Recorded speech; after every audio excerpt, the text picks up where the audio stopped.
Hello friends, welcome back to my channel Borwain. মই আপোনালোক সকলোকে স্বাগতম জনাইছো। আৰু যিসকলে আজি মোৰ চেনেলটোলৈ প্ৰথম আহিছে তেওঁলোকক লাইক, কমেন্ট, শ্বেয়াৰ আৰু সাবস্ক্ৰাইব কৰিবলৈ মই অনুৰোধ জনাইছো।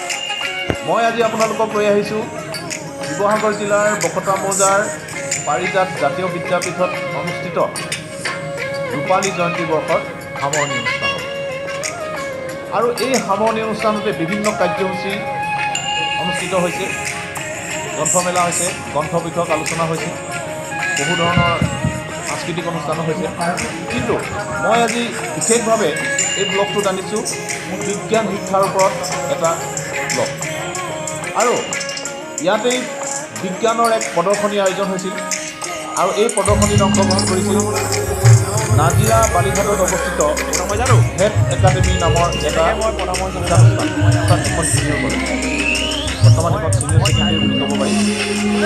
কিন্তু তেওঁলোকৰ মূল উদ্দেশ্যই হৈছে যে ছাত্ৰ ছাত্ৰীসকলৰ মাজত উঠি অহা নতুন প্ৰজন্মৰ মাজত বিজ্ঞান শিক্ষাৰ প্ৰতি যাতে মনোযোগ আকৰ্ষণ কৰে।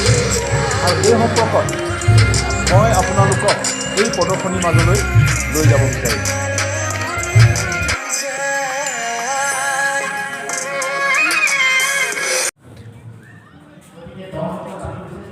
এইকেইজন ছাত্ৰ ছাত্ৰী শিৱসাগৰ জিলাৰ নাজিয়াৰ ভেট একাডেমীৰ পৰা আহিছে। তোমালোকৰ পৰিচয়টো দিয়াচোন ভাইটি, ভণ্টি। নমস্কাৰ, মোৰ নাম প্ৰিয়ংকা গগৈ। নমস্কাৰ, মোৰ নাম শ্ৰীমতী আস্থা গগৈ।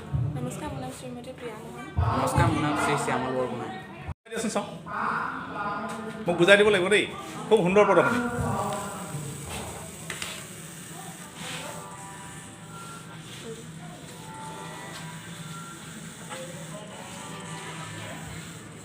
এইটো মোক অলপ বুজাই দিয়াচোন তোমালোকে।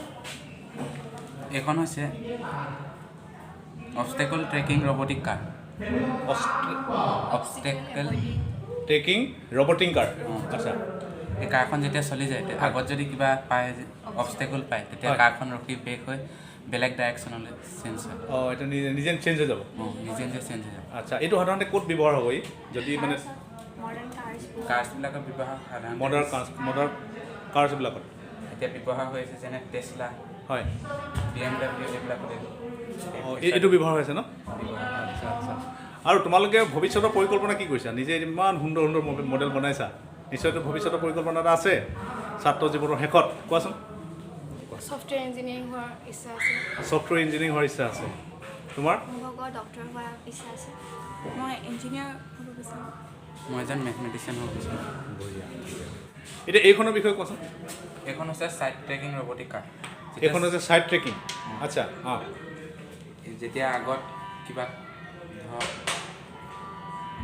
গাড়ীখন গৈ আছে, যেনিবা এইটো এজতে যেনিবা ৰ'দটো শেষ হৈ গ'ল, বা কিবা যদি ব্ৰেক ষ্ট্ৰেক আহি গৈছে মাজত, তেতিয়া এইখনে মানে নিজে নিজে চেঞ্জ কৰি ডিটেক্ট কৰিব পাৰিব যে এইডোখৰত মানে এটা প্ৰব্লেম আছে, বা ৰ'দটো এইডোখৰত শেষ হৈ গৈছে আৰু ই মানে আগ নেবাঢ়ে এইডোখৰ পৰা। যদি বেলেগ ছাইডে ৰ'দ আছে, এভেইলেবল স্পেচ আছে, সেইফালে গৈ টাৰ্ণ লৈ পিনি সেইটো ৰাস্তাত যাব।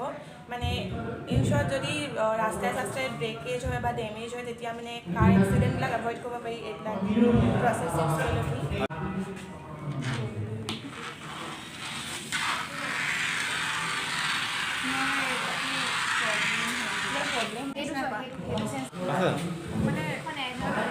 অকণমান প্ৰব্লেম হৈছে,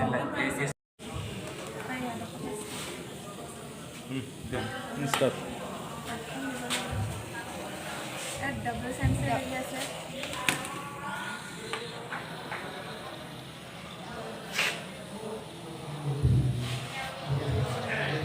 বুজাই দিয়া তোমালোকে, ভাল হ'ব। এইখনৰ মেকানিজমটো আগৰখনৰ নিচিনা হ'ব নেকি? মানে এইখনো এজ এভইডিং আৰু ছাইড এভইডিঙে হয়। ফৰ এক্সাম্পল, যদি ৰ'ড এটা আছে, নহ'লে আপুনি পাহাৰীয়া ৰাস্তাত গৈ আছে, কিন্তু পাহাৰীয়া ৰাস্তাবোৰ এটা এজ থাকে, মানে ক্লিফ এটা বা পৰি যোৱাৰ চান্স থাকে কাৰ এখন, সেই ছাইডলৈ আপোনাৰ মানে গাড়ীখন পৰি যোৱাৰ চান্স থাকে। এনেকুৱা মেকানিজমটো আপুনি সেনেকুৱা কাৰ্ছত ইউজ কৰিব পাৰে, চ' ডেট এক্সিডেণ্টছবোৰ এভইড কৰিব পাৰি। গাড়ীখন তেতিয়া মানে সেই পাহাৰৰ সেই ৰাস্তাটোৰ পৰা পৰি নাযায়, মানে অট'মেটিকেলি ডিটেক্ট কৰি ল'ব এই চেঞ্চাৰকেইটাৰ পৰা যে মানে ডাঙৰ এক্সিডেণ্টৰ পৰা বাচি যাব। বাচি যাব। বাচি যাব। আচ্ছা, এইটো মোক বুজাই দিয়া এতিয়া। এইটো এনেকৈ দেখিছে লাইটটো জ্বলি আছে হয় এই ডাইনামোটোৰ দ্বাৰা মানে ইয়াত যোনটো মেকানিকেল এনাৰ্জি হয় এইটো ইলেক্ট্ৰিকেল এনাৰ্জিলৈ কনভাৰ্ট হৈছে এই মেকানিজমটো আপুনি স্পীড ব্ৰেকাৰ্ছ ইউজ কৰিব পাৰিব মানে স্পীড ব্ৰেকাৰ কিমান গাড়ী যায় এতিয়া গাড়ীবোৰ পাৰ হ'ব সেই গাড়ীবোৰ যোনটো মেকানিকেল এনাৰ্জি হয় সেইটোৰ পৰা আমি পাৱাৰ জেনেৰেট কৰিব পাৰিম যেনে আপোনালোকে হাইড্ৰ' পাৱাৰ কথা শুনিছে ৱাটাৰৰ কাৰেণ্টৰ পৰা আমি পাৱাৰ জেনেৰেট কৰিব পাৰোঁ ইয়াত সেনেকৈ গাড়ীৰ যোনটো মোশ্যন হয় হুইলৰ মোশ্যনৰ দ্বাৰা আমি ইয়াত পাৱাৰ জেনেৰেট কৰিব পাৰিম মানে ইলেক্ট্ৰিচিটি জেনেৰেট কৰি পিনি আমাৰ ডেইলি লাইফ ইউজৰ কাৰণে যিহেতু আমাৰ বহুত বেছি ইলেক্ট্ৰিচিটি ইউজ হৈ থাকে তো আমি মানে যেতিয়া স্পীড ব্ৰেকৰ প্ৰতি গাড়ী বহুত গৈ থাকে তো সেইটো মেকানিকেল এনাৰ্জি থ্ৰু আমি ইলেক্ট্ৰিকেল এনাৰ্জি জেনেৰেট কৰিব পাৰোঁ ধন্যবাদ এইটো হৈছে টেছলা কইল কি কয় টেছলা কইল নিকোলা টেছলা নামৰ এজন বিজ্ঞানীয়ে আৱিষ্কাৰ কৰিছিল কোৱাচোন আকৌ কোৱা ভাইটি টেছলাৰ নামৰ এজন বিজ্ঞানীয়ে এইটো আৱিষ্কাৰ কৰিছিল হয় নাই এইটো কয় টেছলাৰ কইল হয় ইয়াত আমি তলত এটা ফাৰ্ষ্ট ছেকেণ্ড প্ৰাইমেৰী কইল তিনিটা কইল লগাইছোঁ কিন্তু এই ছেকেণ্ড কইলটো কোনো কানেকশ্যন নাই যদিও এই যেতিয়া কপাৰ ৱায়াৰ মাজে কাৰেণ্ট পাৰ হৈ যায় তেতিয়া এটা মেগনেটিক ফিল্ড জেনেৰেট হয় সেই মেগনেটিক ফিল্ডটোৱে এইটো এটা কপাৰ ৱায়াৰ কইল এই ছেকেণ্ডেৰী কইলটো এটা ইম্পেক্ট দিয়ে যেতিয়া মেগনেটিক ফিল্ডটো এই ৱায়াৰৰ মাজে আহে আৰু এই লাইট চাইটবিলাক জ্বলে যে আমাৰ ইলেক্ট্ৰন থাকে ইলেক্ট্ৰনবিলাক মুভ কৰিলে মানে আমাৰ লাইট জ্বলে যিহেতু ইয়াতো ইলেক্ট্ৰন আছে ইয়াৰ যোনটো এনাৰ্জি হয় সেই এনাৰ্জিতে ইয়াৰ ইলেক্ট্ৰনবিলাক মুভ কৰে আৰু এই মুভ কৰিলে লাইটটো জ্বলে দিয়ে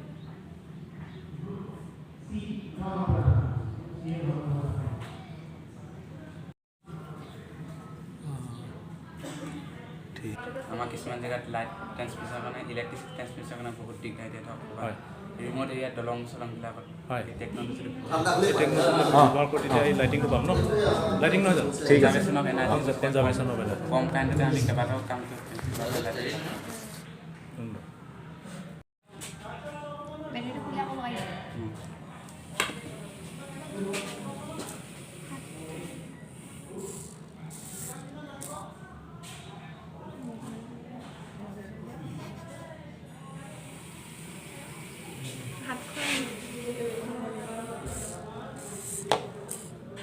অলপ বেলেগ মানে আগতে যদি অলপ আগলৈ চাপ পাইছিলে এইটো 180 ডিগ্ৰী ডাইৰেকশ্যনত চাপ পায় লাইটকেইটা মানে মুভ হৈ উঠে তেতিয়া ই বেছি সহায়ক হয় আগতে যদি ওৱান চাইড এতিয়া 180 ডিগ্ৰী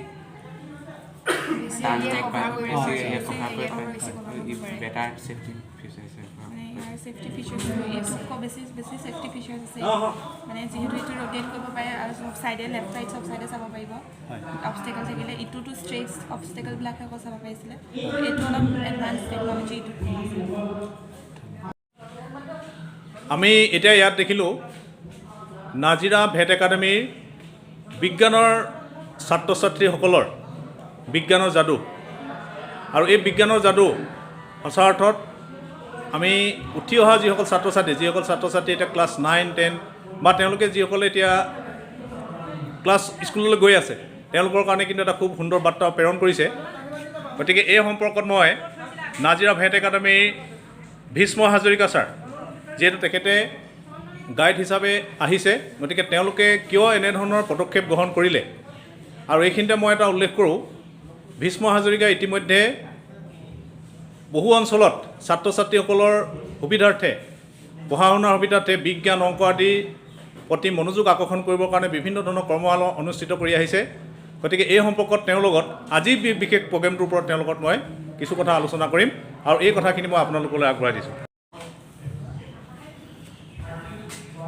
প্ৰথমে মই এই অনুষ্ঠানৰ উদ্যোক্তাসকলক ধন্যবাদ জ্ঞাপন কৰিছোঁ আৰু এনেকুৱা এটা পবিত্ৰ অনুষ্ঠানৰ আৰু ৰূপালী জয়ন্তী উদযাপনৰ অংশ হিচাপে মই নিজকে ধন্য মানিছোঁ আৰু আজি আমি ইয়াত যিখিনি প্ৰদৰ্শন কৰিলোঁ ইয়াৰ মূল 3টা কাৰণ প্ৰথমটো হৈছে ছাত্ৰ ছাত্ৰীসকলৰ মাজত বিজ্ঞানৰ ধাৰণাটো এটা বিমূৰ্ত গতিকে আমি বিজ্ঞানৰ ধাৰণাটো অনলি থিয়ৰিটিকেলি নহয় প্ৰেক্টিকেলি আমি বিভিন্ন মডেলৰ সহায়ত যদি তেখেতসকলক বুজাবলৈ চেষ্টা কৰোঁ নিশ্চয় তেখেতসকলে সেই বিজ্ঞানৰ প্ৰতি যিটো অনীহা সেই অনীহাটো অলপ হ'লেও নাইকিয়া হ'ব বুলি মই ভাবিছোঁ আৰু দ্বিতীয় কথা হ'ল অকল ছাত্ৰ ছাত্ৰীসকলে যে পঢ়িবই লাগিব তেনেকুৱা কোনো কথা নাই।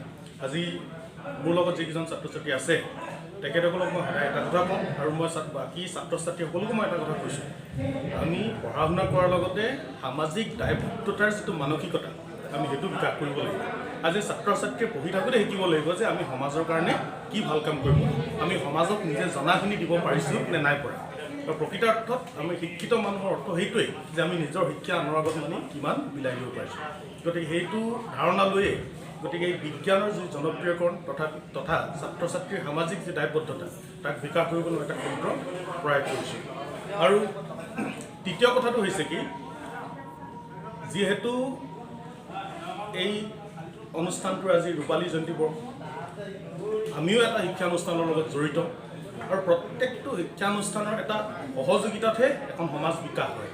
গতিকে আমি কোনো এখন শিক্ষানুষ্ঠানে অকল আমিয়ে যে একমাত্ৰ শিক্ষানুষ্ঠান বা আমিয়ে অনলি শিক্ষানুষ্ঠান তেনেকুৱা এটা মত পোষণ কৰি আমি বৰ বিশেষকৈ আগুৱাব নোৱাৰিম বুলি মই ভাবোঁ। এইটো সম্পূৰ্ণ মোৰ ব্যক্তিগত মতামত। গতিকে মই ইয়াৰ জৰিয়তে এইটো ক'ব বিচাৰিছোঁ, ইয়াত এই বৃহত্তৰ অঞ্চলত যিমান শিক্ষানুষ্ঠান আছে এই গোটেই শিক্ষানুষ্ঠানৰ এটা কি বুলি কোৱা হয়, এইটো বুজাৰ পৰা এটা সহযোগিতাৰ মাজেৰে আমি সমাজৰ কাৰণে কিবা কৰিবলৈ চেষ্টা কৰাটো মই ভাল বুলি ভাবোঁ। আপোনালৈ বহুত ধন্যবাদ থাকিল। আৰু মই আপোনাক আজি এই যি মহান পদক্ষেপ আপুনি ল'লে, আমাৰ এই অঞ্চলটোত আজি বকতা পাৰিজাত জাতীয় বিদ্যাপীঠৰ এই যিটো পবিত্ৰ অনুষ্ঠান, এই পবিত্ৰ অনুষ্ঠানত আহি আপোনালোকে আমাৰ ইয়াৰ ছাত্ৰ ছাত্ৰীসকলক বিজ্ঞানৰ প্ৰতি আকৰ্ষণ কৰিবৰ কাৰণে যি পদক্ষেপ গ্ৰহণ কৰিছে সেয়া সঁচাকৈ আদৰণীয়। ডক্টৰ ভীষ্ম হাজৰিকা ছাৰক মই ধন্যবাদ জনাইছোঁ। আৰু এতিয়া আমি লগ পাইছোঁ বকতা জাতীয় বিদ্যাপীঠৰ অধ্যক্ষ গজেন ফুকন ডাঙৰীয়া দেৱক। বেদ একাডেমীৰ সন্মানীয় ভীষ্ম হাজৰিকাদেৱ আৰু দীক্ষিতা ফুকনৰ নেতৃত্বত অহা যিসকল মৰমৰ ছাত্ৰ ছাত্ৰী ইয়াত আহি বিজ্ঞান প্ৰদৰ্শনী দেখালেহি, তাৰ কাৰণে মই তেখেতলোকক প্ৰথমতে ধন্যবাদ জ্ঞাপন কৰিছোঁ। আৰু আমি এটা কথা সদায় ভাবোঁ যে বিজ্ঞান শিক্ষাৰ প্ৰসাৰৰ ক্ষেত্ৰত বেদ একাডেমীয়ে ইতিমধ্যে বহুকেইটা পদক্ষেপ হাতত লৈছে, আৰু যিকেইটা পদক্ষেপে এটা সুদূৰ প্ৰসাৰী প্ৰতিক্ৰিয়াৰ সৃষ্টি কৰিব। আৰু আমাৰ অঞ্চলত আমি ভাবোঁ যে এই যিটো আমাৰ গ্ৰাম্যাঞ্চল, এই গ্ৰাম্যাঞ্চলখনৰ এনেকুৱা ধৰণৰ প্ৰদৰ্শনীবিলাকে বা এনেকুৱা ধৰণৰ প্ৰচেষ্টাই আমাৰ উঠি অহা প্ৰজন্মক বিজ্ঞান শিক্ষাৰ ক্ষেত্ৰত বা বিজ্ঞান মনস্তকতা মানে গঢ়ি তোলাৰ ক্ষেত্ৰত যিখিনি পৰিৱেশ দিব লাগে সেই পৰিৱেশখিনি তেওঁলোকক নিশ্চয় দিব। আৰু আজি ইয়াত বিজ্ঞান প্ৰদৰ্শনীখন চাই ময়ো অভিভূত হ'লোঁ। আৰু মই ভাবোঁ ভৱিষ্যত প্ৰজন্মই বা আমাৰ উঠি অহাৰ যিসকল ছাত্ৰ ছাত্ৰী সেইসকলে নিশ্চয় ইয়াৰ পৰা এটা যথেষ্ট অনুপ্ৰেৰণা পাব। আৰু এই অনুপ্ৰেৰণাই ভৱিষ্যত দিশত আমাক বিজ্ঞান যিটো চিন্তা চৰ্চা মানে বিজ্ঞান যিটো মানসিকতা, সেই মানসিকতা ওপৰলৈ নিয়াত যথেষ্ট সহায়ক হ'ব। ধন্যবাদ ছাৰ, ধন্যবাদ। ডাক্তৰ ৰূপম কুমাৰ বৰুৱা, আপোনালোকে মোৰ আগৰ ব্লগকেইটা যি চাইছে, ৰূপম কুমাৰ বৰুৱাৰ বহু কথা আপোনালোকে শুনিছে। আৰু তেওঁ বকতা জাতীয় বিদ্যাপীঠৰ পৰিচালন সঞ্চালক হয়নে? হয়। গতিকে কওক ছাৰ, আজি কওক, আজি অনুভৱ কওক বিশেষকৈ এই ইমান সুন্দৰ তেওঁলোকে যিখিনি প্ৰদৰ্শনী কৰিলে। ভেট একাডেমীক কি ক'ব আপুনি? মই ভেট একাডেমীৰ ওপৰতে সুধিছোঁ আজি। আচলতে তেখেতলোকলৈ মই ধন্যবাদ জ্ঞাপন কৰিছোঁ। বিশেষকৈ মই ডক্টৰ ভীষ্ম হাজৰিকাদেৱৰ লগত টেলিফোনযোগে কথা পাতিছিলোঁ আৰু ইয়ালৈ আহিবৰ কাৰণে অনুৰোধ কৰিছিলোঁ। আৰু আমাৰ অনুৰোধ তেখেতে ৰক্ষা কৰি আমাৰ আজি জাতীয় বিদ্যুৎ পাৰিজাতৰ ৰূপালী জয়ন্তী সামৰণি অনুষ্ঠানৰ প্ৰথম দিনৰ কাৰ্যসূচীত যি গ্ৰন্থমেলা আৰু বিজ্ঞান প্ৰদৰ্শনী ইয়াত অংশগ্ৰহণ কৰিলে, আৰু তেখেতেই বিজ্ঞান প্ৰদৰ্শনী আমাৰ আৰু গ্ৰন্থমেলা উদ্বোধন কৰিলে। মই তেখেতক তাৰ কাৰণে ধন্যবাদ জ্ঞাপন কৰিছোঁ। দেই হয়, আজি জাতীয় বিদ্যাপীঠত এয়া লগ পালোহি প্ৰাক্তন ছাত্ৰ, নমস্কাৰ, চন্দন ফুকন হয়নে? হয় হয়, কোৱা আজি কেনেকুৱা লাগিছে কোৱা? আজি ভালেই লাগিছে। নিজে পঢ়া স্কুলখনৰ 25 বছৰ সম্পূৰ্ণ কৰিছে। যিমান ভাল লাগিছে সিমান নষ্টালজিকো হৈছোঁ। হেল্ল' ফ্ৰেণ্ডছ, এই অনুষ্ঠানটোলৈ আহি মই আজি সঁচাই নষ্টালজিক হৈ পৰিছোঁ। মই যেন আকৌ সেই ছাত্ৰ জীৱনটোলৈ ঘূৰি গৈছোঁ। আজিলৈ বিদায় লৈছোঁ, পুনৰ আপোনালোকক আকৌ লগ পাম।